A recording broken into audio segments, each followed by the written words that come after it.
আজকে ফারুকের প্রেস কনফারেন্সে তিনজন সাংঘাতিক প্রচুর প্রগতিশীলতা দেখাইছে। একজন কইছে জুলাই মাসে 1400 শহীদের সংখ্যা কই পেয়েছে, 9 মাস হয় নাই, 9 মাস হয় নাই। আর এরা বলতেছে 1400 কই মারা গেছে, আমাদের চোখের সামনে মারা গেল, কি ভয়ানক রক্তপাত হইলে। আর এ বলে 1400 কই মারা গেছে। কে কইছে? এই দুইজন এ প্রশ্ন করছে, ফজলে রাব্বি বিশেষ প্রতিনিধি এটিএন বাংলা আর রহমান মিজান দীপ্ত টিভির সিনিয়র রিপোর্টার। আপনি যে 1400 মানুষ মৃত, অবশ্যই যখন এই 1400 সংখ্যাটা তো একটা আপনার কাছ থেকে যারা পলিটিক্যাল রেটরিক বলছে তারা 1400 বলবে। I'm talking about United Nations report. না না, I please do some research. I'm talking about UN report. আমাদের যে Please do your own research. Check. সংখ্যা আছে তো।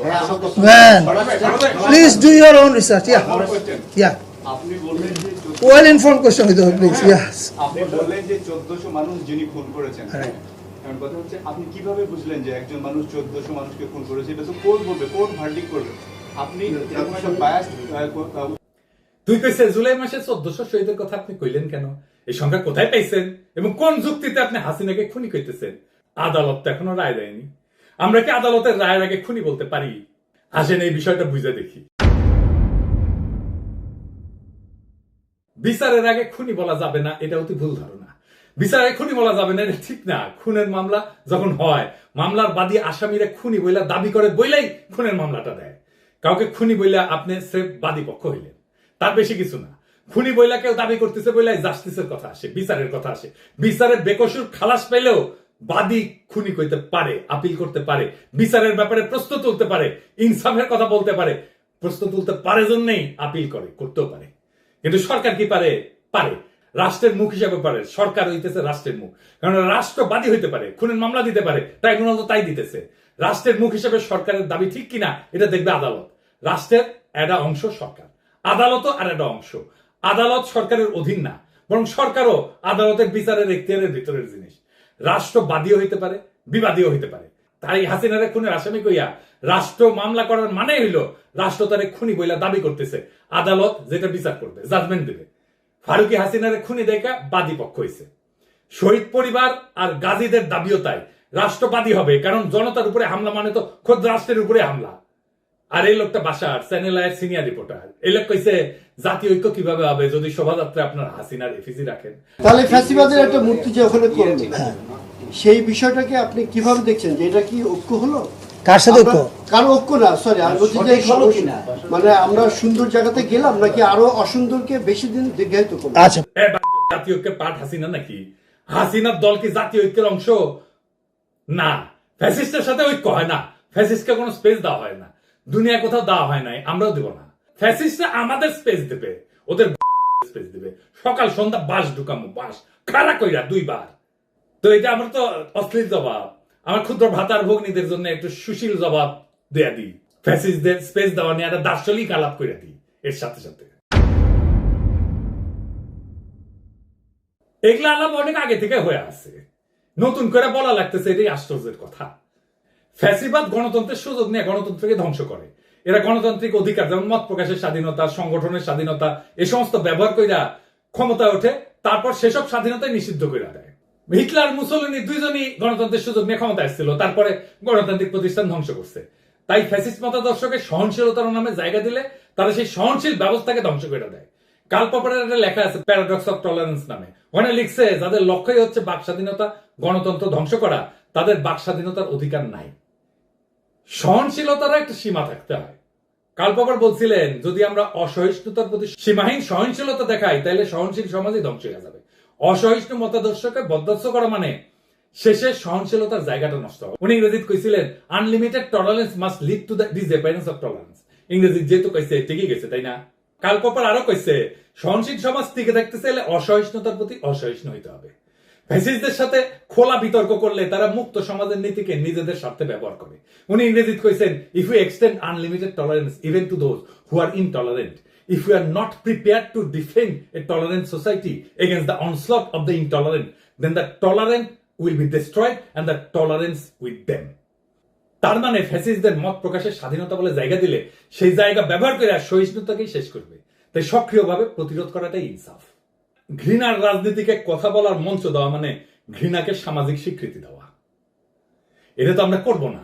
এই সাংবাদিকদের কিছু বলবো না, কারণ এদের অনেকেই তককে তককে আছে যে সে বলবে আমি স্বাধীন সাংবাদিকতা করতে পারতেছি না বাংলাদেশে, তারপরে অ্যাসাইলাম মারবি। তো তাই এগারে মালিক পক্ষরে ধরা লাগবে। যেমন ধরেন এটিএনের মাহফুজ, ওরে সাগরণী হত্যা মামলায় 7 দিনের রিমান্ডে নেন, সাইজ হয়ে যাবে, রুলারের মতো সোজা হয়ে যাবে।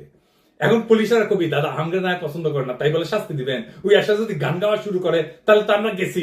ওরা ইনকাম ট্যাক্স ফাইল ধরে টান দিবেন, এদের প্রত্যেকটার নামে দুদকে ফাইল খোলেন টাকা পাচারের। বাংলাদেশের সব কয়টা এলিটের টাকা পাচারের ট্রেস বাই করতে পারবেন। 90% কেসে আপনি পাবেনই খুঁজে, শিওর থাকেন। কিন্তু করতেছেন কি? ধরতেছেন ইরেজ জাকের, যে ইরেজ জাকের জুলাই বিপ্লবে পথে নামিছে, তার পিছে লাগিয়েছেন। যে সর্বান্তকরণের লড়াইয়ের পক্ষে তারা আপনি শত্রু বানাইলেন। বাংলাদেশের এলিট কয়জনের ইরেশের মতো রোল ছিল?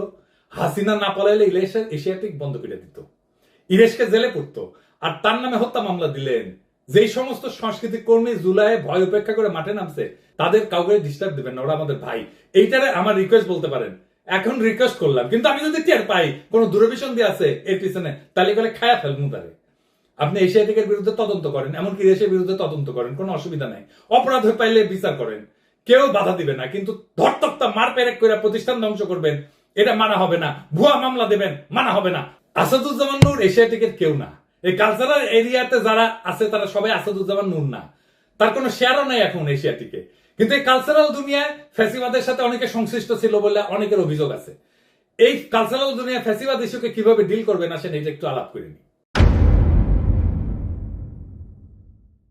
এই শিল্পীদের বিচার করার বেলায় দুইটা জিনিস চিন্তা করবেন।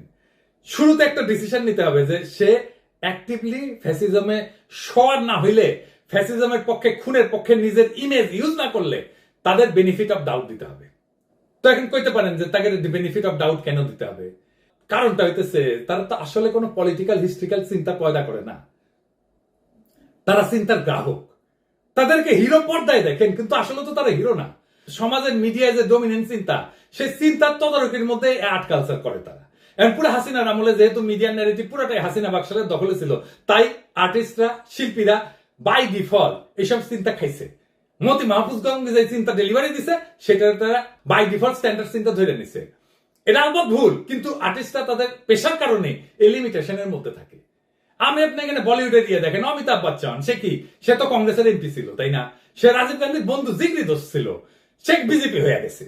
এই যে অক্ষয়, অজয়, অনুপম খের, এরা বিজেপির খপ্পরে পড়ছে, এমনকি অ্যাক্টিভলি কামও করতেছে। মিঠুন চক্রবর্তী, ও তো নকশাল ছিল, জানেন তো, পার কমিউনিস্ট ছিল, পেলে গেছিল বোম্বে। ও মিঠুন চক্রবর্তীকে দেখে আমরা কমিউনিস্ট হয়েছি, সেই থেকে ওইটা তৃণমূল হইল, এখন পার বিজেপি হয়েছে।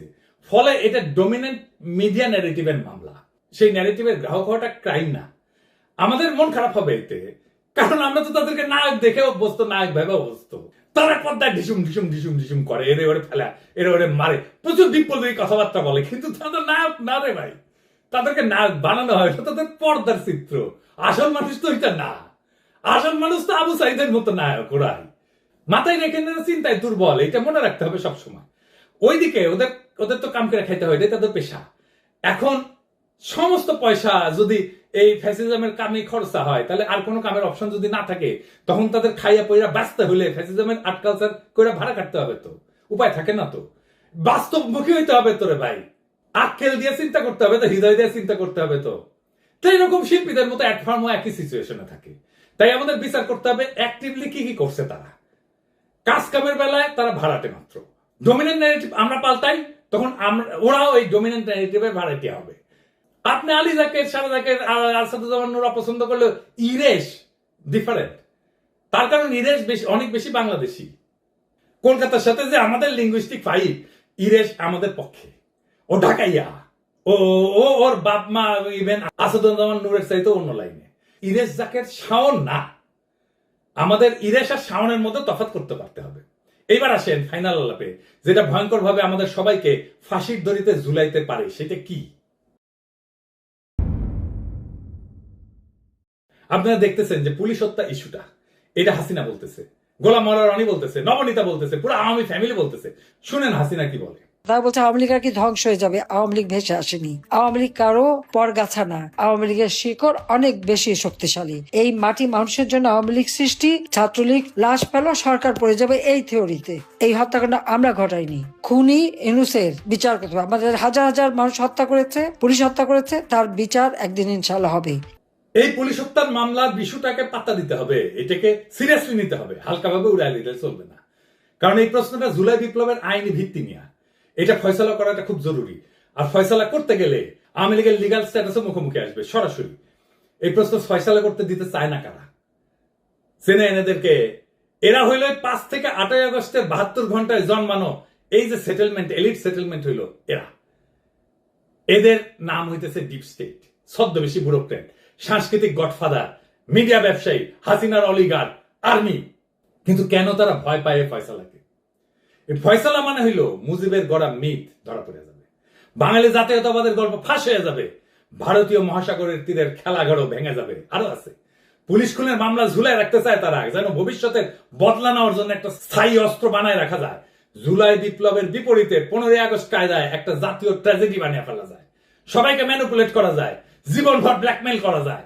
ভেবে দেখতে হবে এই ফয়সালা না হইলে বিপদ কার? বিপদ হবে জুলাই বিপ্লবীদের, আপনার আমার।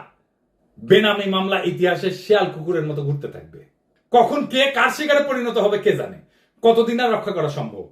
এখনই এই ফয়সালা চাই, একেবারে আইনের পথে। কিভাবে আসেন সেটা বুঝে দেখি। প্রথমে জুলাই বিপ্লবকে আইনসম্মতভাবে বৈধ এবং হালাল ঘোষণা করতে হবে। কিভাবে করবে? আইন মন্ত্রণালয় দেখবে, সরকার দেখবে। তার আগে হাসিনা সরকারকে দখলদার ফ্যাসিস্ট সরকার হিসেবে রাষ্ট্রীয়ভাবে চিহ্নিত করতে হবে। এর কারণ খুব পরিষ্কার। হাসিনা বাংলাদেশ রাষ্ট্র দখল করছিল, রাষ্ট্রের বাহিনীগুলোকে নিজের মাফিয়া বাহিনীতে রূপান্তর করছিল। আমরা সেই জন্যই 71-এ বলি দখলদার বাহিনী আমাদের হামলা করছিল, তাই না? পাকিস্তানি বাহিনীকে আমরা স্বাধীনতা ঘোষণা করছি 1971-এর 25শে মার্চ। তাই 25শে মার্চের পরে যারা আমাদের সাথে যুদ্ধ করছে তারা দখলদার। তাই এইভাবে হাসিনা পুলিশ জনগণের বিরুদ্ধে যুদ্ধ শুরু করছিল। জুলাইয়ে জনগণ নিজেদেরকে রক্ষা করছে, আত্মরক্ষার যুদ্ধ করছে, বেঁচে থাকার যুদ্ধ করছে। জনগণের প্রতিরোধে হাসিনার মাফিয়া বাহিনী পরাজিত হয়েছে। এতে পুলিশের যে সমস্ত সদস্য নিহত হয়েছে তাদের পুলিশ খুন বলে চালানোর কোনো আইনি ভিত্তি নাই। তারা ছিল দখলদার বাহিনীর অংশ। এখন প্রশ্ন হচ্ছে, আইনি পথে হাসিনাকে দখলদার এবং ফ্যাসিস্ট ঘোষণা করা যাবে কিভাবে? আসেন বুঝে দেখি। 2024 সালে জাতীয় নির্বাচনকে বেআইনি ঘোষণা করে বাতিল করতে হবে। 14 এবং 18 সালের নির্বাচন অবৈধ, কিন্তু এখন শুধু 24 বাতিলই যথেষ্ট। এবং পলিটিক্যাল থিওরির একাডেমিক ব্যাখ্যায় হাসিনাকে ফ্যাসিস্ট হিসেবে সংজ্ঞায়িত করতে হবে। এই কাজ কঠিন না, কারণ হাসিনার চরিত্রে ফ্যাসিবাদের সমস্ত বৈশিষ্ট্য জল করতেছে। একটা বানাইতে হবে না, একটা বাড়াইতে হবে না, জাতিসংঘের রিপোর্ট আছে। আজ যারা প্রশ্ন তোলে শহীদের রক্ত কোথায়, আজ যারা আজও বলে আদালতের রায় ছাড়া খুনি বলা যাবে না, তারা আজও ফ্যাসিস্টদের জন্য মঞ্চ খুঁজে। তাদের জবাব খুব সোজা, শহীদের রক্ত আমাদের পায়ের নিচে, খুনের গন্ধ বাতাসে, বিপ্লবের আগুন এখনো গল গল করে ফুটতেছে। বিচার আসবে পরে, কিন্তু বিপ্লবের ন্যায় ইনসাফ আগে, আইন পরে, জীবন আগে, শাসন পরে, মুক্তি আগে। আজ যারা সাংবাদিকতার মুখোশ পইরা ফ্যাসিবাদকে বাঁচানোর শখ করতেছে, জাতীয় ঐক্যের নামে খুনিদের কাছে আমাদের জমি বিক্রি করতে চায়, তাদের বলি খতম করে দেব একেবারে। বাকশালের দলবল গুড়াই দেব। এই ফ্যাসিস্টদের কোনো জায়গা নাই, কোনোদিন ছিল না, কোনোদিন থাকবে না। এই লড়াই শুধু রক্তের বদলার লড়াই না, এই লড়াই বাংলাদেশের আত্মার লড়াই। এই লড়াই শহীদের নাম ধরে তাদের শেষ রক্তবিন্দু পর্যন্ত লড়াই। আজ যারা পুলিশ হত্যার বুলিয়া ওড়ায়, যারা এই বিপ্লবের রক্তপাতের মাঝে দখলদার বাহিনীর কান্না কাঁদে, তাদের বলি পুলিশ খুনের মামলা চাইলে আগে স্বীকার করো হাসিনা ছিল দখলদার, হাসিনার বাহিনী ছিল মাফিয়া, এরা ছিল জনগণের শত্রু। জনগণের আত্মরক্ষা কখনো খুন হয় না, জনগণের প্রতিরোধ কখনো অপরাধ হয় না। পুলিশ হত্যা না, এটা ছিল জনগণের আত্মরক্ষার যুদ্ধ। এটা ছিল মাফিয়া রাষ্ট্রের বিরুদ্ধে জনতার শেষ বিদ্রোহ। ফ্যাসিস্টকে স্পেস দেওয়া মানে নিজের কবর খোঁড়া। আমরা সেই কবর খুঁড়ব না, নিজের কবর নিজে খুঁড়ব না। আমরা লড়বো, আমরা জিতবো, এলাহি ভরসা, রক্তে আগুন, আকাশে শপথ। বাংলাদেশ বাঁচবে, বিপ্লব বাঁচবে, ইনশাল্লাহ। ইনকিলাব জিন্দাবাদ।